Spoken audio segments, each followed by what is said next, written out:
Yes. There, ended. Back to you. I'm going to say hi, turn my video on. Hi, everybody. Thanks for being here. Welcome to the webinar. This is Julie Hoffman. I'm the Street Smart Diva. And we're here today to talk about properties, what to look for, what to look out for.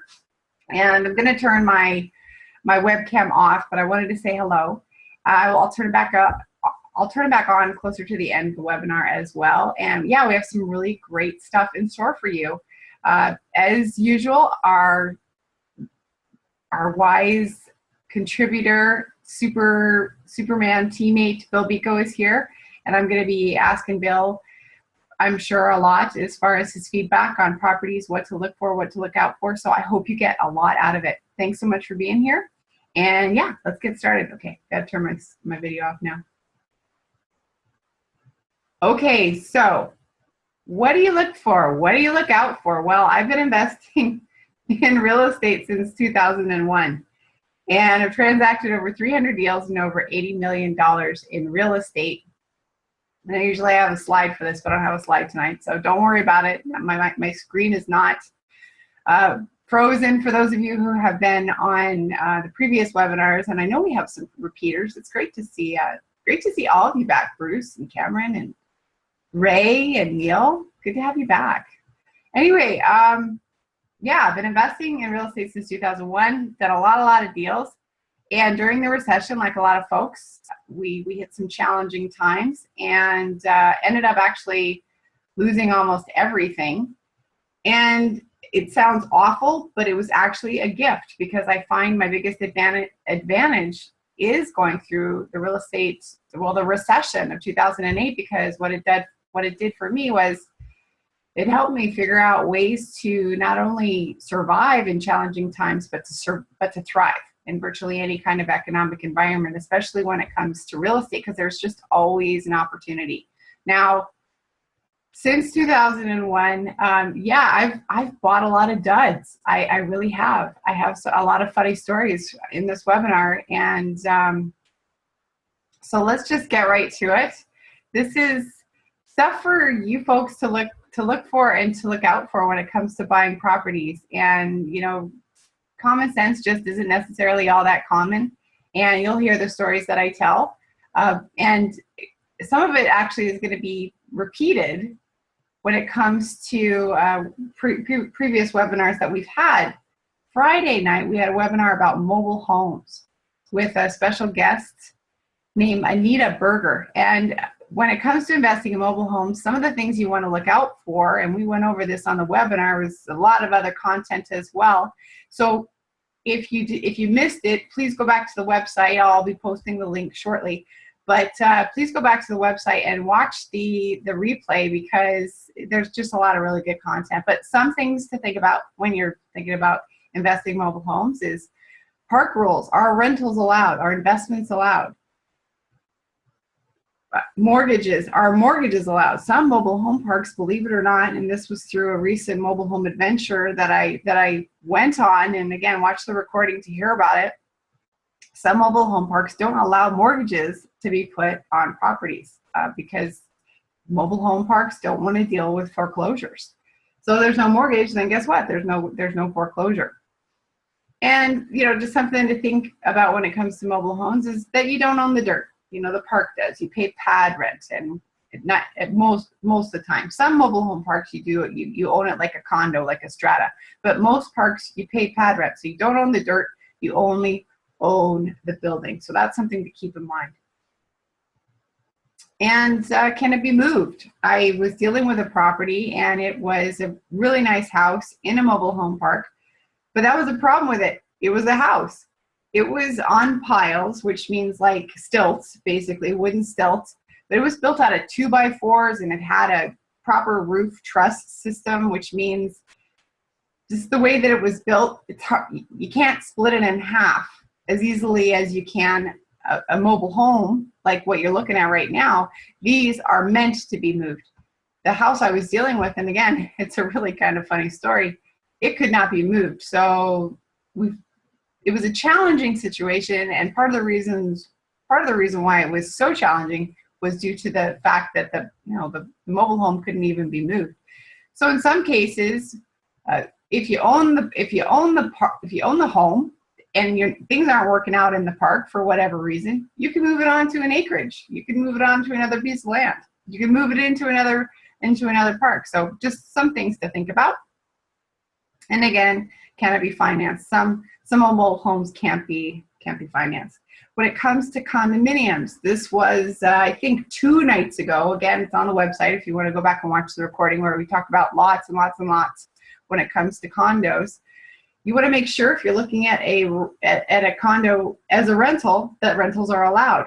Some condos don't allow rentals. Some condos only allow a certain percentage, and you've got to check, what the percentage is, whether or not the percentage has been filled already. You don't want to buy something that you can't rent out, especially if you put financing on it. You want to know if there's age restrictions.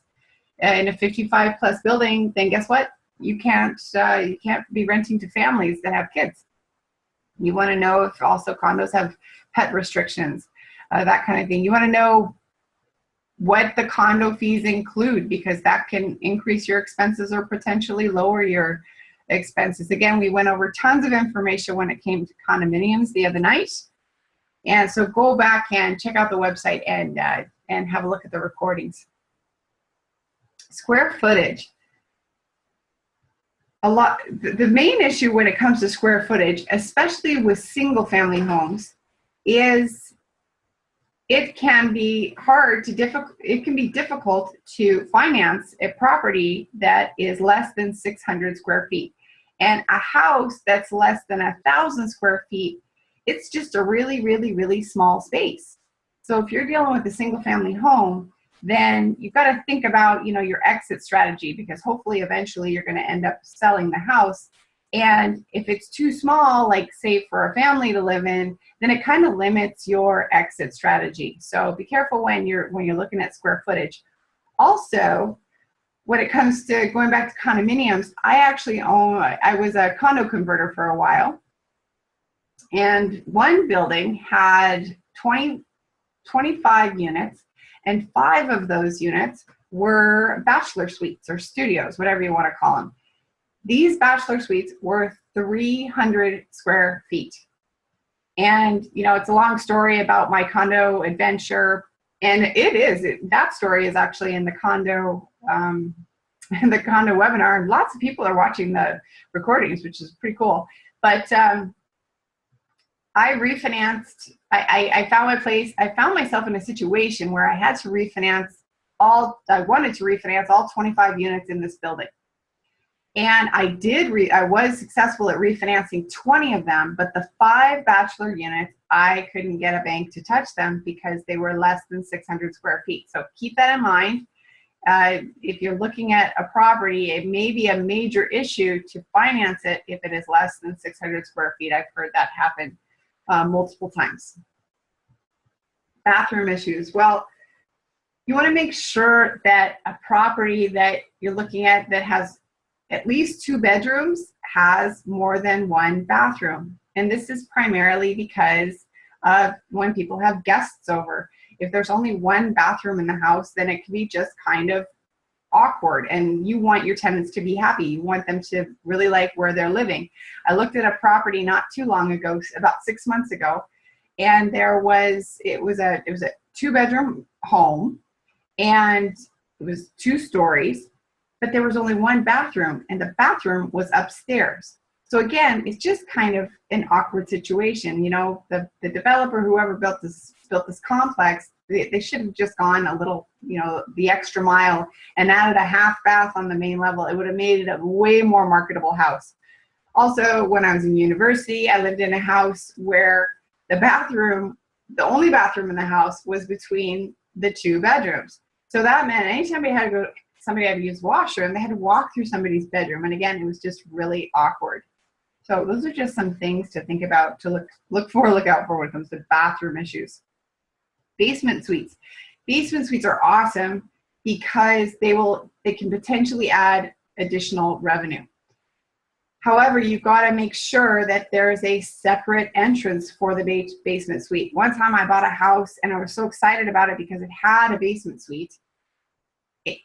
but the thing about it was the entrance to the basement suite was through the middle of the house.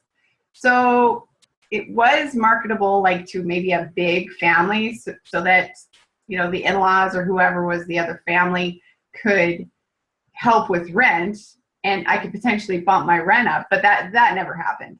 It was just too narrow of a market that I needed in order to get into this house. So it ended up negatively cash flowing. Again, it was only marketable to somebody that was going to rent it out to somebody else that was very, very familiar. So you got to make sure that there's good separate access to the basement suite so that the tenants basically don't bother each other.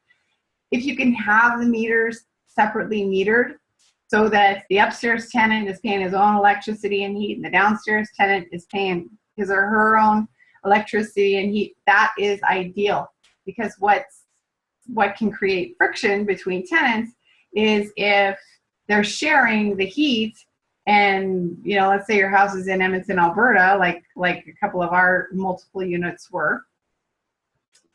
I would get multiple phone calls from the basement suite tenant in this one fourplex. They all paid, you know, they all shared the utilities. Well, the basement suite tenant would call me numerous times and he would complain because the upstairs suite tenant had her window open. So he would, you know, he'd call and he'd complain. He'd say, she shouldn't have her window open. I'm paying for that heat escaping from the house, you know, minus 40, of course. I understand his concern, but the point is, if you can have them separately metered, that's great. Otherwise, you've got to work it into the rent somehow, and hopefully it makes sense, and hopefully your energy costs don't go up too high. In a lot of cases, it's fairly simple to separately meter electricity, not necessarily as simple to separate heating.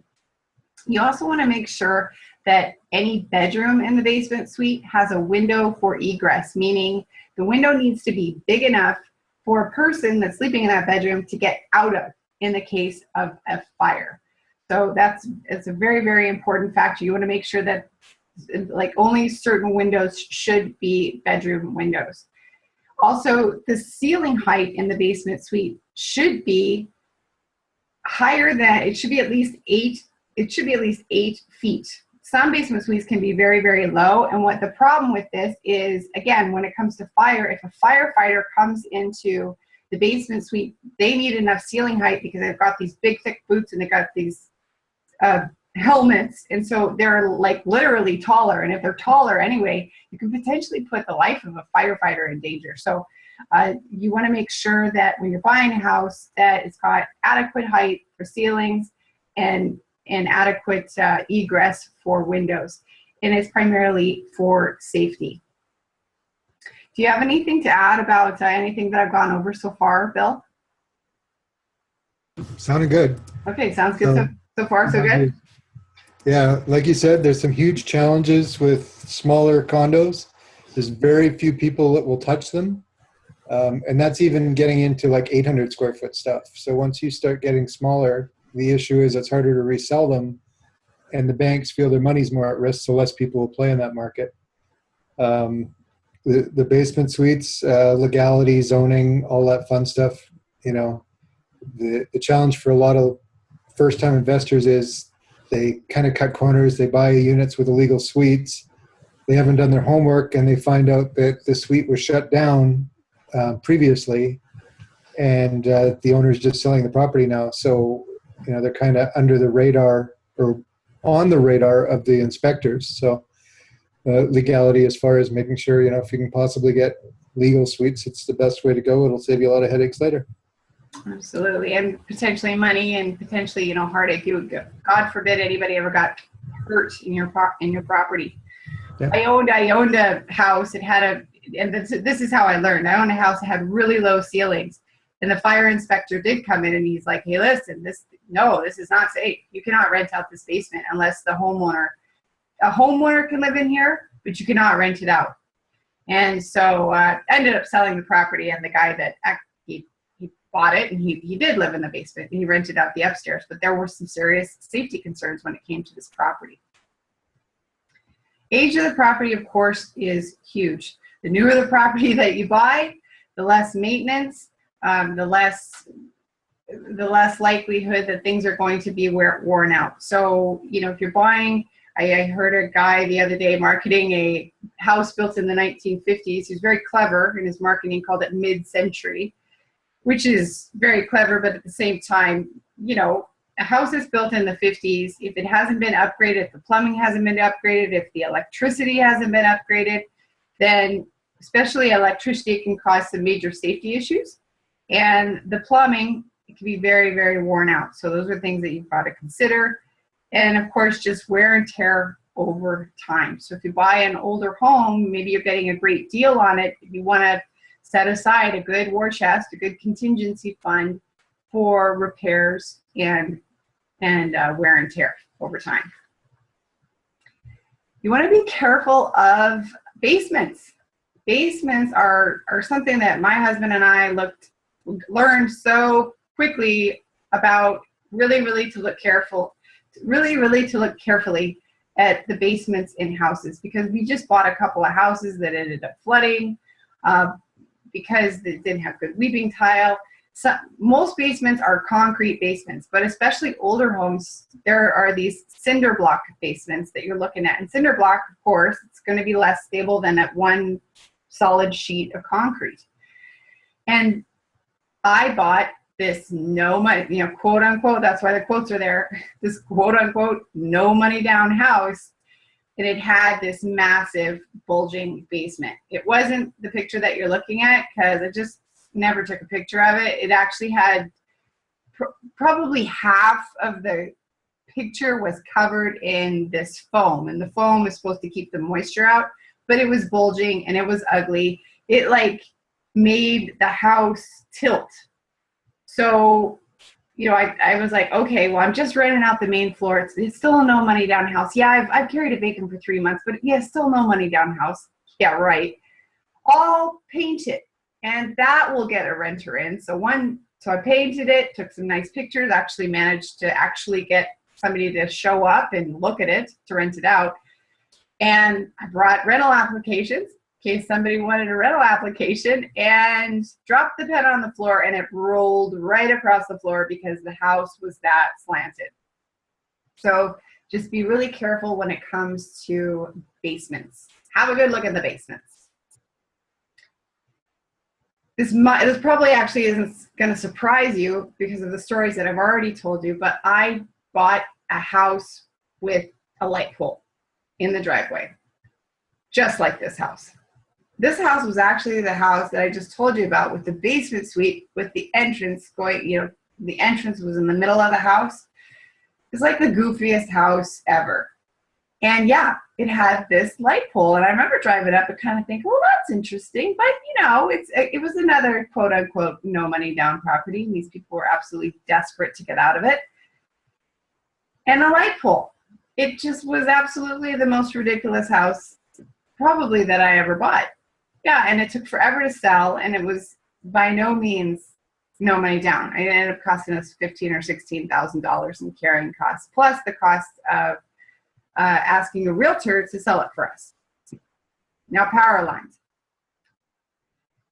Power lines, I don't mean to offend anybody that lives near power lines, but they're definitely something that you need to consider. Another story, I drove to another no money down house, had these really nice couple. They answered all the questions just how I wanted them to answer them. They were really motivated, ready to move on, didn't need any money down. I figured I could make a cash flow because I did some research on the area, and I drove up there to see the house. So this was like a good 45 minutes from my house, and it was nighttime. So I'm driving along this neighborhood, and it's a very new neighborhood, and all these houses are just so nice looking. And I pull up to the house, and it's nice looking. I mean, it looked great. And so, you know, I'm kind of salivating, right? And I go into the house, and it's just beautiful. It's got this great big open concept, and it has 3 bedrooms and 2.5 baths. And it's in great condition. It's close to schools. It's close to parks. And I said, okay, I just want to have a quick peek in the backyard.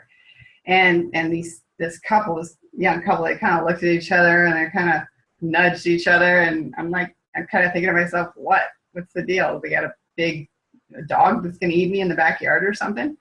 So they really reluctantly, because I had paperwork with me, I was ready to move forward. They really reluctantly walked me out to the backyard and opened the back door. And I stuck my head out the back door. I looked up, and I'm telling you, there were these giant power lines, just like the ones you're looking at on the screen here. I could feel the vibration of the electricity. Like, that's how close these power lines were to this house. So I'm going to tell you what, I did not buy this house. I didn't even put an offer on this house. I said no, and I patted myself on the back as I walked out the door and got in my car. Be happy to know I did not buy this house. But it was a funny story, right?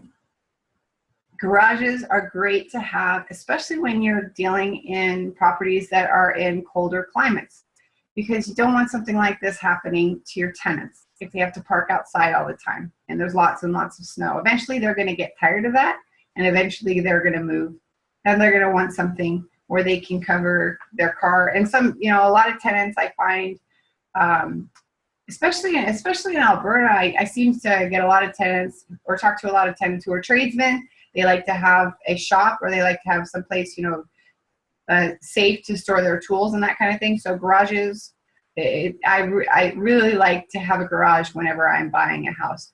Also, if you don't use the garage for whatever reason, you can rent it out, and it can potentially become another income stream and increase your cash flow. Properties in bad neighborhoods are going to be on sale. They're going to be a better deal. You are likely going to be tempted, in some cases, to buy properties that are in bad neighborhoods, again, because they're cheaper. But I don't recommend it. I've owned many properties in really, really bad neighborhoods, and it's tough. It's really tough when you've got drugs nearby or prostitutes or that kind of thing, especially when you're first starting out. So I would definitely just steer clear of bad neighborhoods. Also, if you're just not quite sure if it's a bad neighborhood, it looks maybe a little bit sketchy, but you're not absolutely positive, I would drive around the neighborhood during the day, just kind of get a feel what it's like. But I would also drive around come back and drive around the neighborhood at night and see how safe you feel. Because if you don't feel safe, then guess what? Your tenants are not going to feel safe. Or you're going to attract the kind of tenants that you probably don't want because they feel just fine there. Now, distance to amenities can be important.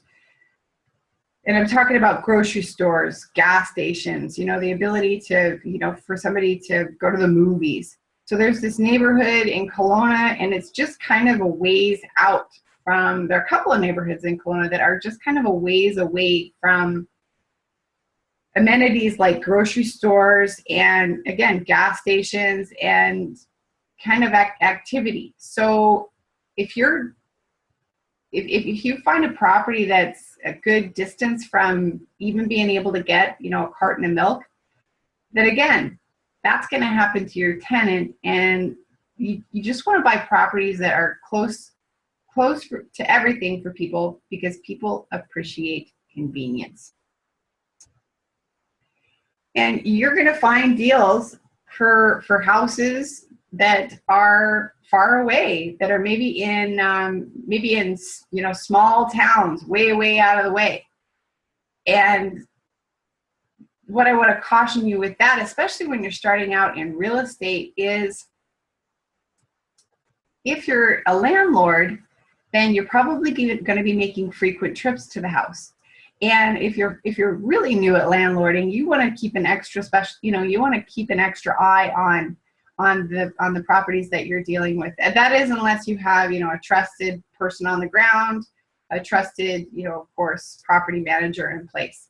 Because, I've been working with this one couple for the past couple of months, and they've got two rental properties. They live in Calgary, and they got two rental properties in a little town outside of Red Deer, Alberta. And it's like a 2-hour drive for them every time. And these properties have needed a lot of maintenance, and they're just done. They're just absolutely sick of them. They're extremely, extremely motivated sellers. So, sometimes you might find a motivated seller and be excited about a potential opportunity, but you do have to consider, okay, do you want to be making these trips back and forth? Do you have the time to do that? And houses near airports, of course, they can be very, very loud. There's this great city that's grown a ton actually in the last 10, 15 years called Leduc back in Alberta. And Leduc is awesome. There's lots going on, and there are people moving there like crazy. But the thing is, it is near the airport, and it's very, very loud because planes are constantly taking off and landing. So it's just something to consider. Again, if it's not a house that you would necessarily want to move into, then again, it may not necessarily be a property that a potential tenant would want to move into. So basically anything that raises big time alarm bells, you might want to consider, because you don't want to make, a bad choice simply because you want to get started with real estate. Anything else to add, Bill? And do you have any funny stories like mine, or did you make all good choices? No, I didn't necessarily make all good choices. You are the educated landlord, after all. Yeah, so we didn't take any horribly bad properties with poles in the middle of the driveway, though. Okay? And none of our basements were collapsing, so we did kind of have that inspection angle figured out. Yeah. We walked away from a few properties. We renegotiated after getting some inspections done sometimes because stuff that we hadn't seen was much worse. But yeah, we'd heard lessons previously of the non-functional type of houses, and we've seen some. We've tried to walk away from many of them, and some of them we just have to go back and take pictures. One scary property that we looked at years ago, the shower was actually beside the electrical panel, and the electrical panel was rusting. It just had a shower curtain too. It wasn't like separated with a door or anything, just a shower curtain. So water was splashing all over the electrical panel. That one was probably not to code. Probably not. Yeah. That's all I can share at this point. Inspections are key. They absolutely are, especially when you're starting out. I'm lucky. I'm married to a guy who is a building supply guy, and he just built stuff from the ground up. He built our first house, and so he'll see anything that probably an inspector will. But if you don't consider yourself a proficient building person, then it's worth the $400 inspection every time. Even if you are, they have extra tools that you don't have. Some of the thermal imaging to see where water issues are residing can be a huge eye opener. Yeah, that's true. Absolutely true. But like when you're looking at panels, if a panel's been upgraded just for electricity, right? But most of the things I'd say my husband can eyeball, but no, we've definitely had properties inspected even with his expertise. So that is what to look for, what to look out for, and properties with some of my favorite stories from landmines, basically very expensive landmines that I have stepped on. So I've had so much fun with these webinar series that we've had over the past few days. Again, Friday's guest was mobile home park expert Anita Berger.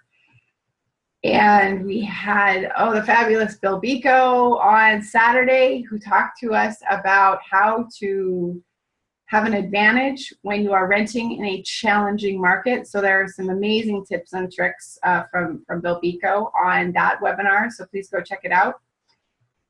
Sunday, we talked about condos, what to look for, what to look out for. I mentioned a few things earlier tonight, but there's lots more information on the recording. So yeah, be sure to go check it out. And yesterday, we talked about how to access equity in property without the bank. We talked about, bringing on a cash investor, and we also talked about retirement savings plans. So if you don't know much about how to invest in RSPs or LIRAs, or if you have a LIRA or RSPs or a TFSA, or for our American friends, IRAs, investment retirement accounts, be sure to go and check out that recording, because again, lots and lots of really amazing information.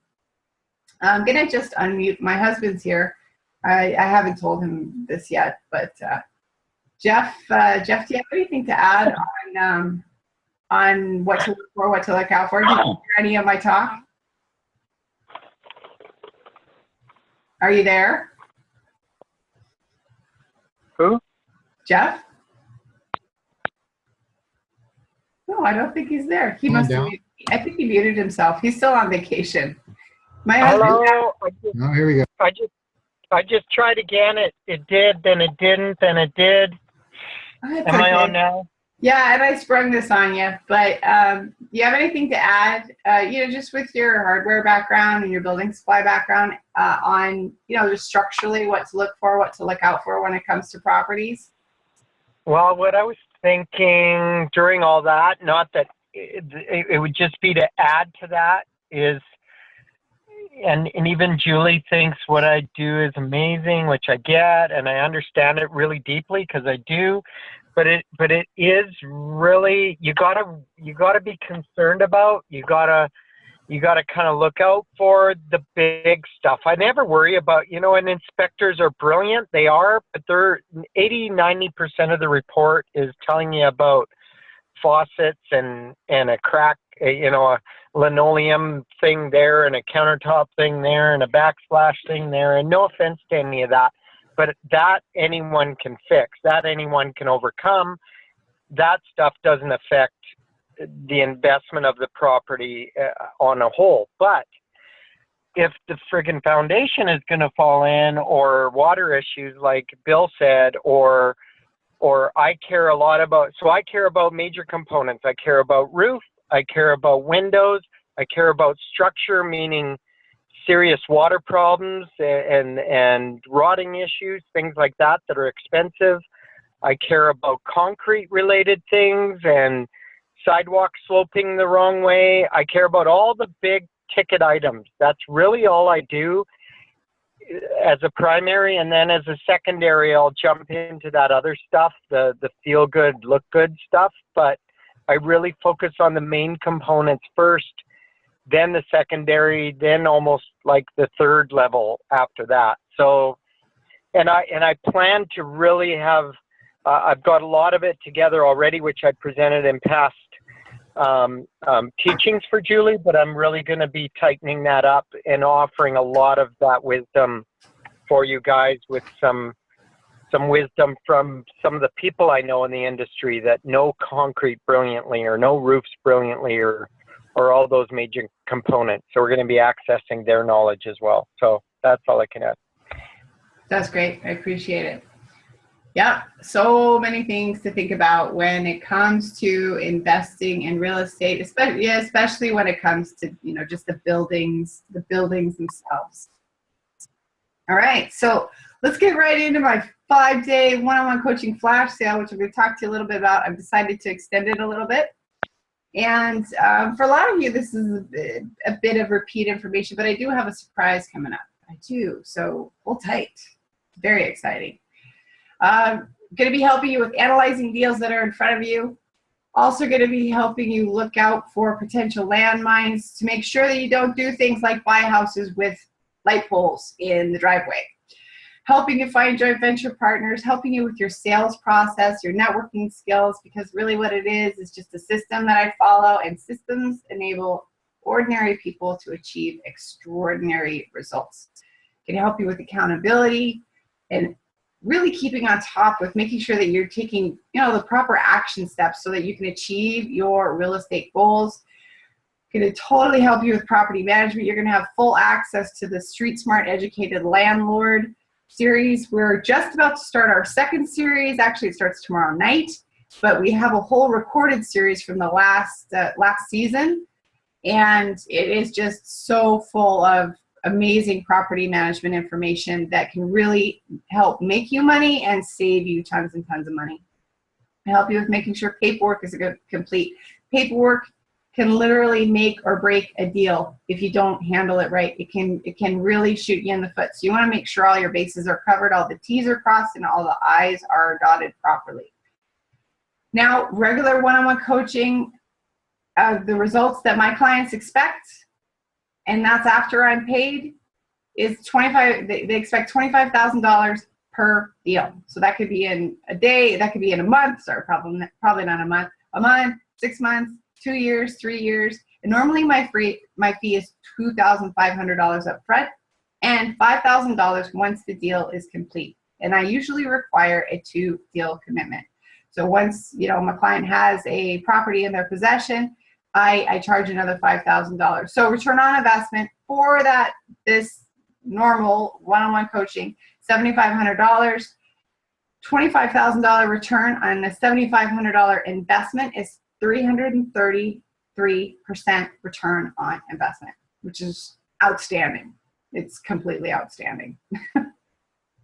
Now, for flash sale one-on-one coaching, you got to keep in mind that I get deals all the time. I've got 29 deals now sitting on my desk right now. I just got another deal from Edmonton. Actually, it's like a pre-bill. It's going to be really interesting. There's about $100,000 in it. So heck, I've got 29 deals on my desk because I've been networking in the real estate investment market for the past 14 years. I've been through the trenches and came out, on the other side. Since we lost everything, we've been able to rebuild another multi-million-dollar real estate investment business that cash flows absolutely great. And a lot of people know my story, so a lot of people reach out to me who need solutions to potential challenges. So when I get my deals, my one-on-one coaching students get first pick of the deals if they're not deals that I want to take advantage of.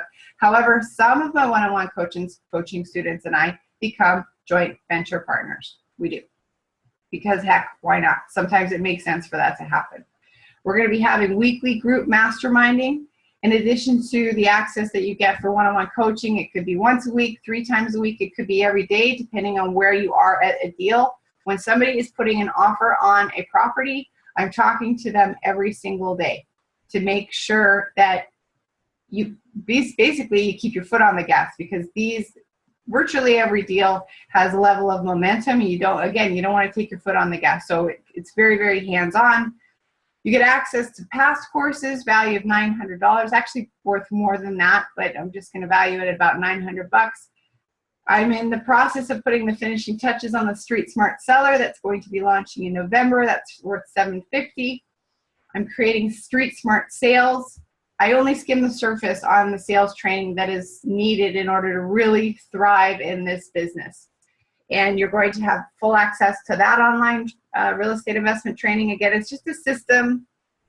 And again, systems enable ordinary people to achieve extraordinary results. It's a combination of all the sales training that I've taken, plus some of it just hasn't necessarily worked for me. And I've been able to find a couple of really cool tips and tricks that help give me a bit of a leading edge. Street Smart Networking. Networking is absolutely huge. It's part of the reason why I've got 29 deals on my desk right now. The Street Smart Buyer Program, you're going to have, again, access to past Street Smart Buyer programs and all future online real estate investment training Street Smart Buyer programs. So it's worth another $900 just in the next year. And you're going to get free attendance to live events. When I have live events and you're coming to them, you get a free ticket. So if the ticket's $250, $750, $900, you get in for free.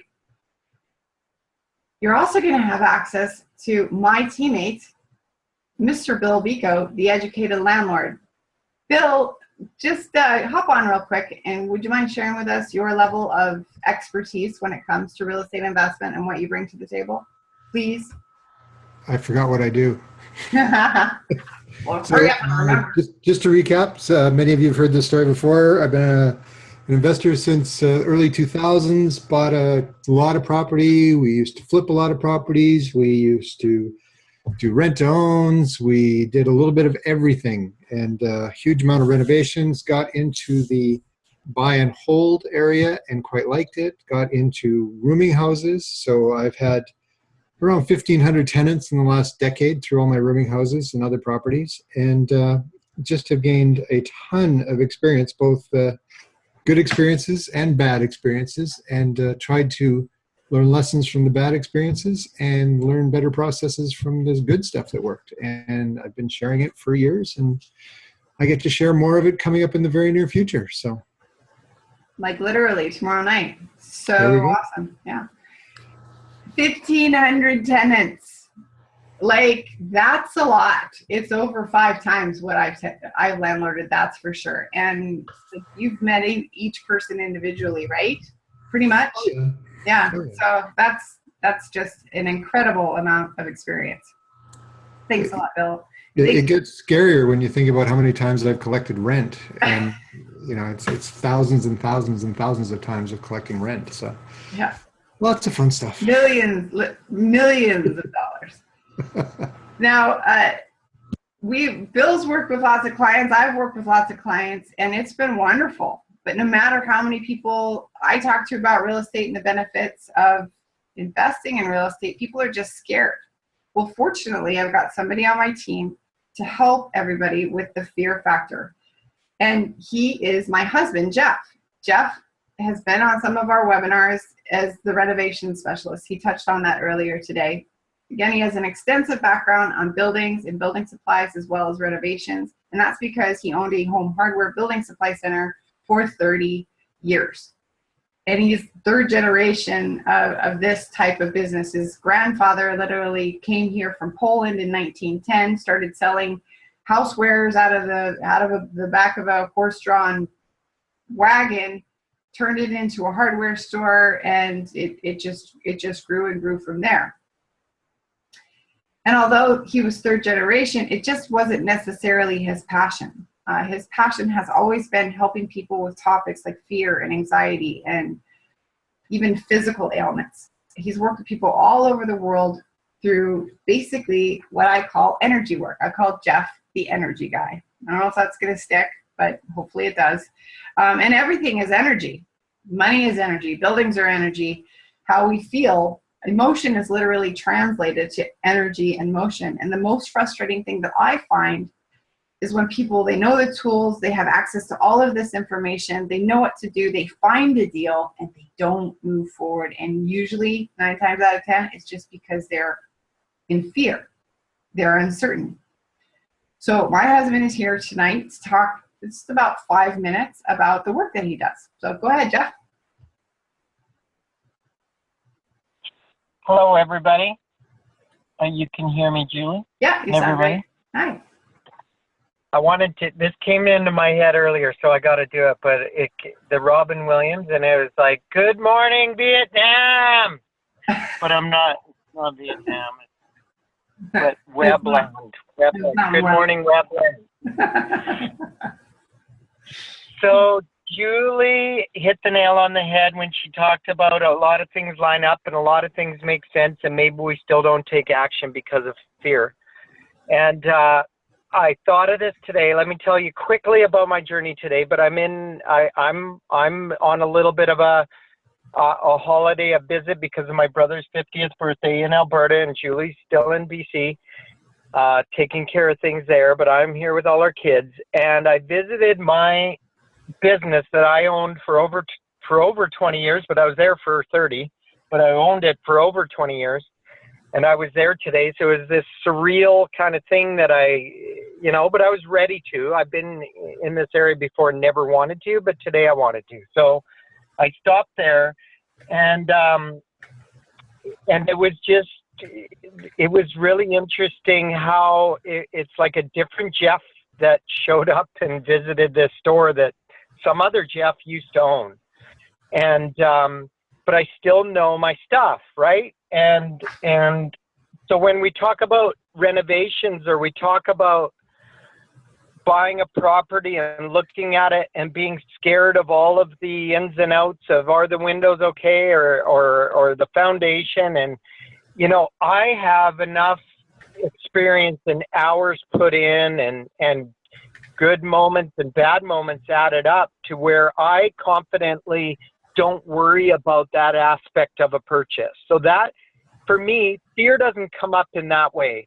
Julie brings me along and I go, nope, very overcomable, very easy. And what about this? Nope, not a big deal. What about that? Minor. Or no, I have concern about it, right? So all I'm saying is we've all have our walks of life to this point that have given us confidence in certain areas. And Bill talked about, the good experiences of tenants and the bad experiences of tenants. And those added up make a pretty strong expert in landlording. If he only had good experiences in landlording, I'd be scared as heck to hire him and quite weary to listen to him, to be honest with you. So what you have with the three of us is really three people that are saying we didn't do everything right. We didn't rock it every time. We're not pretending to be more than we really were. We learned by doing it well, and we learned by doing it bad. But we're here to present both of that as a strong package for you guys. So I just wanted to share that. That was something that came to me. So you guys have your brilliances and the stuff that you're walking into this arena of real estate investment with, but they may not be exact matches to real estate investment. And no wonder that your body is not feeling some fear or feeling some discomfort or feeling some doubt or feeling some unsurety about things. It's feeling less than confident. It's a new area for you. And that's where a couple of things can occur. One is these team members are here for you. And we've been through a lot. And we're here really, each of us, dedicated so you don't have to go through plenty of it. Will you go through anything? Yeah, you probably will, but it'll be very overcomable stuff. If ours was, yours was, right? But to get back to fear, I've just always been interested in the human psyche, the spirit, the energy about us, all of the why things happen, all of that stuff.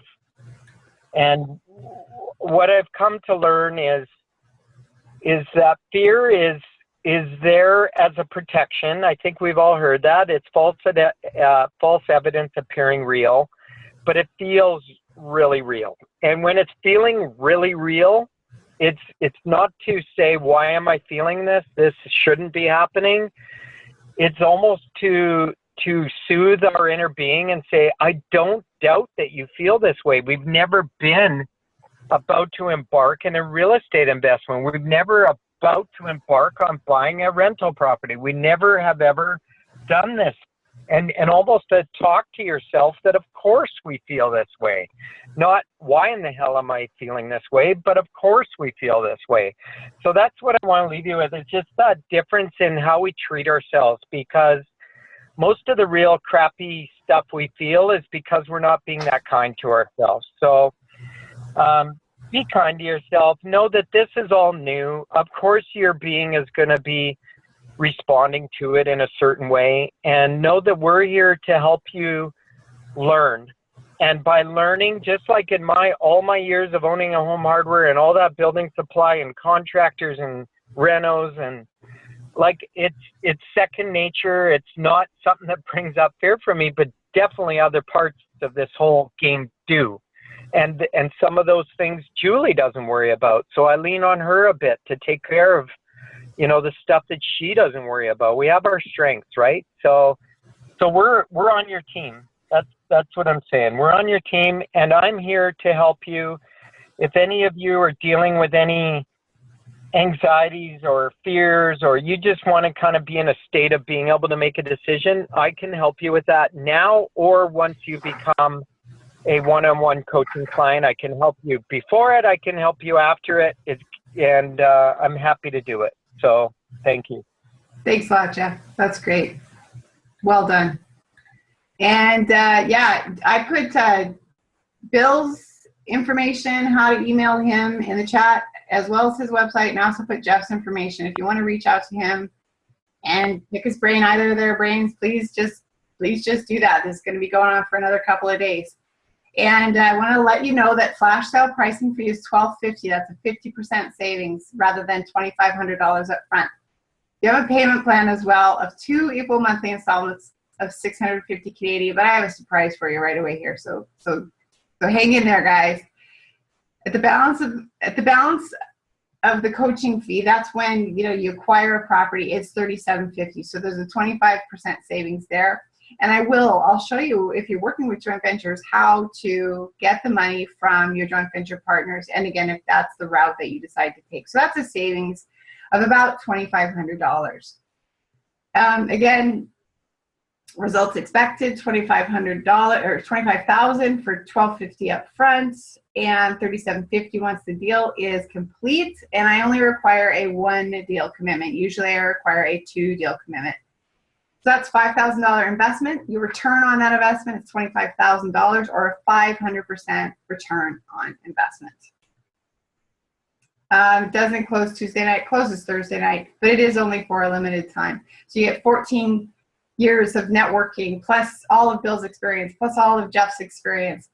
One-on-one coaching, you get first pick of deals that I get, masterminding, time with us on a weekly basis, however frequently you need, depending on where you're at with your deals. So that's a total value of $4,000 plus the profit in your deal. So you're looking at close to $30,000 in value right here. That's in addition to, of course, that's including, of course, Bill, what Bill Bico brings to the table and his level of education and Jeff's energy work. He'll basically include 3 individual sessions, energy sessions for you. And also he's going to do some group work with the coaching clients. So I just want to go over real quick some success stories that we've had. Rose made $22,000. Tyler bought a property, $10,000 down. He's going to make about $35,000. Lynette bought a property, no money down, will make at least $40,000. She's already made about $20,000 in equity on her house. Dale's a client of mine, did 2 deals, and one's closing this year, one's closing next year for a total of $70,000. Samantha already has a property under contract, and it's got this development potential. It's absolutely huge. I estimate she's going to be making at least $30,000 in the next 3 years. And Rick and Sue went from potentially losing $10,000 in a property because they needed to hire a realtor to profiting by $22,000. So these are links for the flash sale. This is primarily for the recording students, the people who are watching the recording. So you can just go access all of this information that will take you to the sales pages. And I am extending the sale because I've only really been working with people and doing webinars for people who are trying to get in, but I also work with folks who are trying to get out of the real estate market. And I just realized yesterday that I haven't talked about how to sell houses creatively. So again, Rick and Sue, who I mentioned earlier, they were the reason I started coaching. They called me. They were in a challenging situation. I talked to them, and the more information I got, the more I realized I didn't want their deal. It was in Saskatchewan. I live in British Columbia. That is like 24-hour drive away, the city that they're in. But I knew that I could help them. So I suggested that they hire me to coach them through selling their house creatively, and they did. And a coaching practice was born. So how about that, huh? Anyway, again, they went from losing $10,000 if they were going to hire a realtor to sell their house to making an additional $22,000, and that's after they paid me. So that was just so cool. So I realized I need to have another webinar for people who need help selling their houses, either because they don't have enough equity to pay a realtor, or because maybe they're interested in seeing if they can make a bit more money. I mean, why not see how you can make more money if you can't, right? So we have our weekly Street Smart Buyer course tomorrow night, Wednesday, and it's actually the Street Smart Educated Landlord series, like I talked about before. It's just going to be 2 weeks of amazing information on landlording, which is a skill that everybody needs. And so, yeah, tomorrow's booked. So I'm hosting my last webinar this Thursday at 7 o'clock. And it's all about how to sell your house creatively so that you can make more money, or so that you can, save more money. And it's just going to be fantastic. And then, of course, the sale is going to end. but I have a new bonus for you, and this is just for the folks who are on this webinar. I have a link that is especially for you. I'm offering you 6 months of $250 monthly payments. You're able to get started tonight, and for a limited time only until Thursday, you can get started on one-on-one coaching for $250. So it's $250 a month over the next 6 months. Of course, it's going to be more than that if we find you a deal in less than 6 months, but I don't know how else I can help you guys get in here. This is like the last straw. This is as good as it's going to get. $250 to get started we're talking $30,000 worth of value. And what you're getting is 3-on-1 coaching. You're getting me, you're getting Bill Biko, you're getting my husband Jeff. And so it's really just a phenomenal amount of savings. But I don't need to tell you that. I know you already know it. So what I'm going to do is I'm going to paste into the chat the link. This is just for webinar attendees. It's coming into the chat right now. If you can't access it for whatever reason, that's okay. Email me. I know who's here. I know you're here, Ruby, again. And everybody, I'm so happy to offer this because I know all of you have been on my previous webinars. So I'm excited to be able to offer you this tonight. And one quote that I'll leave you with tonight, because there's not much else to say. It's by Franklin Delano Roosevelt. He was the 32nd president of the United States. He's just a smart man. He led the United States through the Great Depression and World War II. He was actually elected 4 times to the presidency, and he was just a smart guy. And his words are, real estate cannot be lost or stolen, nor can it be carried away. Managed with care and paid for in full, it is about the safest investment in the world. So thank you, everybody, for being on the webinar tonight. I look forward to seeing you all again on Thursday. And be sure to take advantage of the additional savings that you guys and only you guys get. So thanks a lot. Take care and have a great evening. Everybody. Good night, everybody.